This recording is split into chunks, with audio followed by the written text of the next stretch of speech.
Hi friend, आज हम लोग बात करने वाले हैं कैपिटल ट्रस्ट स्टॉक के बारे में। इस स्टॉक में आज के दिन आपको 4.94% का अपर सर्किट लगता हुआ देखने को मिली है। अगर हम लोग इसकी 5 डेज की बात करते हैं तो आप देख सकते हो 15.66% का रिटर्न आता हुआ देखने को मिली है। और 1 मंथ की बात करते हैं तो इसमें आपको 23% का रिटर्न आता हुआ देखने को मिल चुका है। सबसे पहले हम लोग कंपनी के फाइनेंशियल पे नज़र डालने वाले हैं, उसके बाद इसके चार्ट पे चल के समझने वाले हैं कि इस स्टॉक में आपको कहां तक का टारगेट आता हुआ देखने को मिल सकती है। उसके बाद हम लोग इसके सबसे इंपॉर्टेंट डेटा पे भी नजर डालेंगे। सबसे पहले हम लोग इसके फाइनेंशियल पे नज़र डालते हैं। कंपनी का जो मार्केट कैप है वो आपको 53.9 करोड़ रुपीस का देखने को मिल रही है। कंपनी का जो ROCE है वो आपको 12.2% का देखने को मिल रहा है। कंपनी का जो बुक वैल्यू है वो आपको 13 रुपीज़ की, और कंपनी का जो ROE है वो आपको 1.37% के देखने को मिल रही है। कंपनी का जो फेस वैल्यू है वो आपको 10 रुपीज़ का देखने को मिल रही है। अगर हम लोग इस क्वार्टरली रिजल्ट्स पे नज़र डालते हैं तो आप देख सकते हो कंपनी का जो सेल्स आपको जून 2025 में आपको ये 12 करोड़ रुपीस का था, वही सितंबर 2025 में आपको ये डिक्लाइन होकर 9 करोड़ रुपीस का होता हुआ देखने को मिल रही है। कंपनी की अगर हम लोग ऑपरेटिंग प्रॉफिट पे नज़र डालते हैं तो जो जून वाले क्वार्टर में आपको ये -7 करोड़ रुपीस का था, वही सितंबर 2025 में आपको ये बढ़ के -20 करोड़ रुपीस का होता हुआ देखने को मिल रही है। कंपनी जो है आपको क्वार्टर ऑन क्वार्टर बेसिस पे सेल्स भी डाउन होता हुआ देखने को मिल रहा है। कंपनी का जो प्रॉफिट है वो भी आपको नेगेटिव में ज्यादा हुआ देखने को मिल रही है। अगर हम लोग कंपनी के प्रॉफिट एंड लॉस पे नजर डालते हैं ईयर ऑन ईयर बेसिस पे तो आप देख सकते हो कंपनी का जो सेल्स आपको मार्च 2024 में आपको ये 78 करोड़ रुपीस का था, वही मार्च 2025 में आपको ये बढ़ के 95 करोड़ रुपीस का होता हुआ देखने को मिल रही है।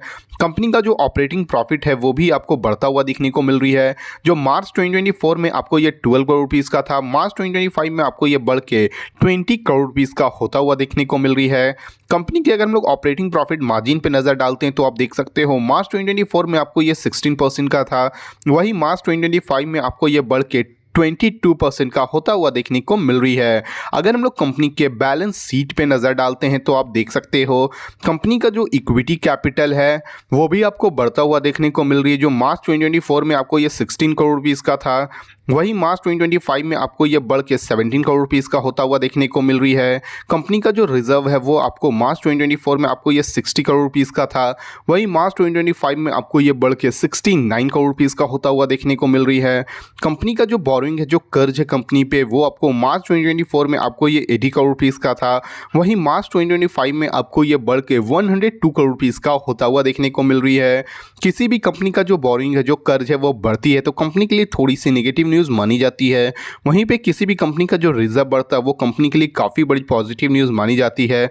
किसी भी कंपनी का जो इक्विटी कैपिटल बढ़ता है ये भी आपको कंपनी के लिए पॉजिटिव न्यूज़ मानी जाती है। अगर हम लोग इस कंपनी के अगर शेयर होल्डिंग पैटर्न पे नज़र डालते हैं तो आप देख सकते हो कंपनी का जो प्रोमोटर का जो होल्डिंग है वो आपको मार्च 2025 में आपको ये 64.68% का था, वही नवंबर 2025 में आपको ये डिक्लाइन होकर 54.13% का देखने को मिल रही है। वहीं पे कंपनी की अगर हम लोग फॉरेन इन्वेस्टर की बात करते हैं, जो मार्च 2025 में आपको ये 16.61% के थे, वही नवंबर वाले क्वार्टर में आपको ये 0% के होते हुए देखने को मिल रही है। डोमेस्टिक के इन्वेस्टर की बात करते हैं तो ये आपको 0% का देखने को मिल रही है। पब्लिक की अगर हम लोग इन्वेस्टमेंट की बात करते हैं तो आप देख सकते हो मार्च 2025 में आपको ये 17.87% के थे, वहीं नवंबर वाले क्वार्टर में आपको ये बढ़ के 14.14% का होता हुआ देखने को मिल रही है। मतलब आपको इसमें फॉरेन इन्वेस्टर आपको अपने पूरे जो शेयर्स थे वो आपको बेचते हुए देखने को मिल रहे हैं। वहीं पे जो पब्लिक होल्डर हैं वो आपको अपने स्टेक जो आपको बढ़ाता हुआ देखने को मिल रही है। कंपनी जो है वो आपको क्वार्टर ऑन क्वार्टर बेसिस पे थोड़ी सी डाउन नेगेटिव में देखने को मिल रही है, वहीं ईयर ऑन ईयर बेसिस पे आपको काफ़ी अच्छा वर्क करता हुआ देखने को मिल रहा है। कंपनी का ओवरऑल जो फाइनेंशियल है ये आपको काफ़ी अच्छा देखने को मिल रही है। चलिए हम लोग इसके चार्ट पे चल के समझते हैं कि इस स्टॉक में आपको कहां तक का टारगेट आता हुआ देखने को मिल सकती है।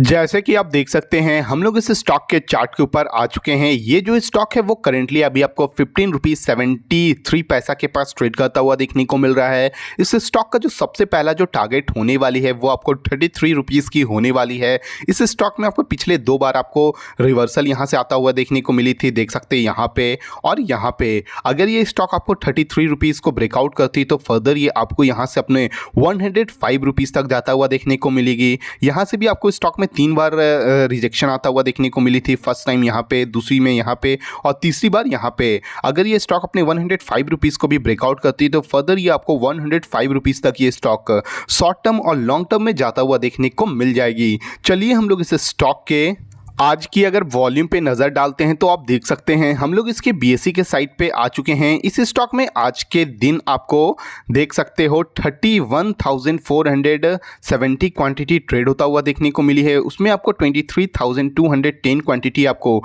डिलीवरी ले जाता हुआ देखने को मिली है, जो कि आपको 73.75 का इस स्टॉक में आज के दिन डिलीवरी आता हुआ देखने को मिल चुका है। अगर आप इस स्टॉक में इन्वेस्ट करने के बारे में सोच रहे हो तो बिल्कुल कर सकते हो, क्योंकि ये स्टॉक आपको शॉर्ट टर्म और लॉन्ग टर्म में काफ़ी अच्छा रिटर्न लाता हुआ देखने को मिल जाएगी। ये जो वीडियो वो केवल एजुकेशनल पर्पस के लिए है। अगर आपको इस वीडियो से थोड़ी भी वैल्यूएबल इंफॉर्मेशन मिली हो तो प्लीज़ वीडियो को लाइक और चैनल को सब्सक्राइब करना ना भूलें।